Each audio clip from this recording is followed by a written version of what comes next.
But looking at your power rankings here, a little shake up here in the top 10. Want to take a look at it, especially in that top 4 where you have the Chiefs coming in at 4, the Seahawks at 3, the Steelers at 2, and then look who's at number 1, the team you've been talking about before the season started. You caught a lot of flack about it, but now you got your Packers undefeated at 4-0 at number 1 here, Pete. Look, they're playing great football on offense, and they're doing it without Davante Adams. He didn't even play, and they're still scoring a ton of points. He's going to be back. They come off their bye. They're going to be healthier. They do have a big game this week with Tampa Bay, but that team has really, taken on Matt LaFleur's offense. They understand it. You can see how comfortable Aaron Rodgers is in that offense. The other side of the ball needs to play better. I think they need to pick it up on that side a little bit, but so does everybody else who's in the top 4 or 5. The defenses aren't very good so far in the league this year, so go out and outscore them, and that's what the Packers are doing. Yeah, everybody who mocked me, they're not mocking me right now. You're sitting pretty, my friend.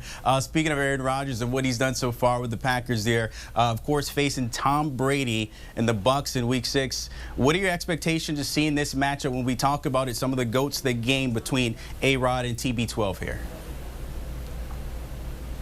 I love watching this. I'm a quarterback guy. I think this league is defined by the quarterback play. I've always said that. I've always believed that. Most people do as well. But when you get two legends together to play in a game, it's always fun to watch. And look, Brady didn't play that well against the Bears the last time out. Rodgers has been on fire. And the other thing is, they're coming off a bye. They're going to be rested, the Bucs, because they had the Thursday night game. So everybody's going to be ready to go. I can't wait to see it. Shootout, shootout, shootout. I think there's going to be a ton of points, and we love that in the NFL.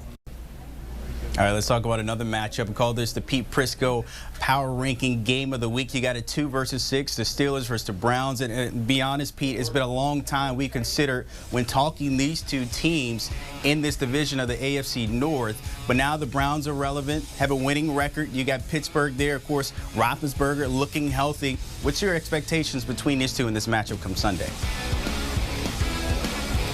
Look, this is what you want in the NFL. You want rivals to be good so they have big games. And this is an early big game for both teams. The Browns have run the ball. Then Kevin Stefanski's instilled that style into his offense. They lead the league in rushing, and everything Baker Mayfield does is off of that run game. The Steelers, on the other hand, are getting that passing game cranked up. Ben Roethlisberger's starting to look like Ben Roethlisberger, and they actually have a good defense, although they didn't play that well last week. So I love it, but think about this. The Browns haven't won at Heinz Field, and they've only won there once since I was a spry young man in 2003. So it's going to be tough for them to win at Heinz Field.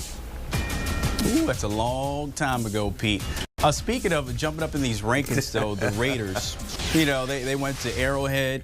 They beat the Chiefs on the road with fans there, but they didn't move from 17. You didn't give them any love beating the defending champs and the number 1 this previous week. Why no love here for the Raiders after a big W on the road? I went back and I looked at that, and they had lost 2 straight, and the teams that were ahead of them had been playing good football and had better records. Think about that, or not better records, but as good as their record. So, and somebody mentioned the Bears. Well, the Bears are 4-1.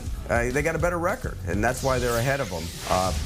Kudos to the Raiders, but let's not forget, in the prior 2 weeks, they didn't look very good, and they didn't play very well. So that's why they are where they are. Hey, keep winning, Raiders, you'll move up. Don't worry about it. All right, we'll see what happens this week. Of course, Patrick Mahomes, that's his first loss by more than a touchdown. That, of course, going to the Raiders there. All right, Pete Prisco, as always, my friend, appreciate your time. Do you want a sports network that delivers everything that matters about the game? The highlights, the picks, the instant analysis, no yelling, no fake debates, no politics. Hit the subscribe button and never miss a moment.